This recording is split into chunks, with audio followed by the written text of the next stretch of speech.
Hi guys, I was wrong. I thought that the United States was on the road to tin pot dictatorship, but the Trump administration is acting more like the Sicilian mafia running an extortion racket with its Don or boss at the top. And we've seen multiple examples of this. The tariffs, of course, designed to drive other countries to the negotiating table where Trump could extract concessions. We saw the treatment of Zelensky in order to access minerals. We saw universities being threatened with cuts to funding. We've seen law firms being forced to work for Donald Trump for free. And now we also have the media companies being forced to punish or sack their own employees because they criticize the dear leader. And finally, the icing on the cake is a visa system which is going to force companies to pay $100,000 a year to the federal government in order to bring in the staff that they need. Have a listen to this.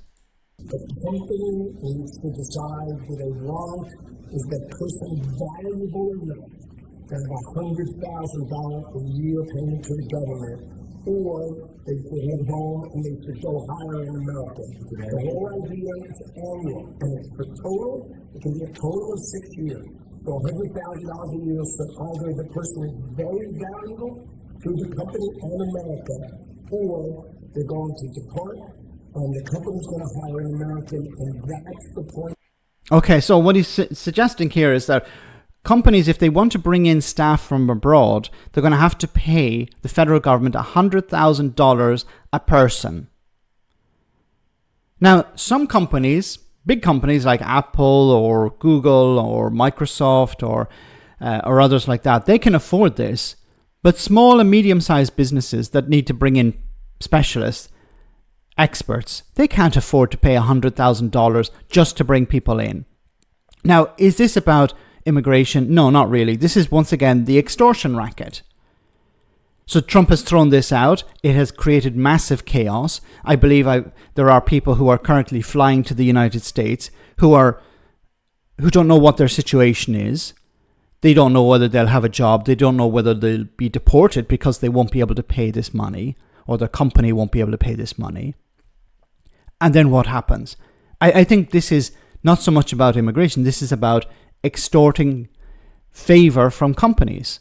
So what Trump wants is many companies to come to him and say, please don't impose this. Here's something in return.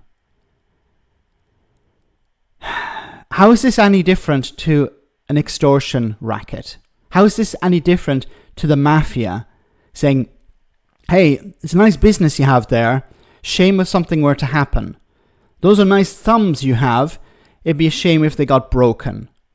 But hey, give me some money and everything will be fine. Now, I don't know how this is going to pan out. I don't know if Trump is literally hoping businesses queue up outside his door saying, hey, here's 50 grand so I don't have to pay 100. Please do something. Here, we'll give you a gift of some kind in order to avoid this. We're going to campaign for your re-election. We'll support the Republicans. I don't know what Trump is expecting out of this. Is it cash? Is it favor? Is it some sort of political influence? I don't know. But this is not a serious country. The United States has fallen so far in the sake of a few months that make your head spin. You know, it's either a mafia boss or a dictator. I don't know what Donald Trump has become. Let me know in the comment section, guys, what you think, and I'll see you in the next video.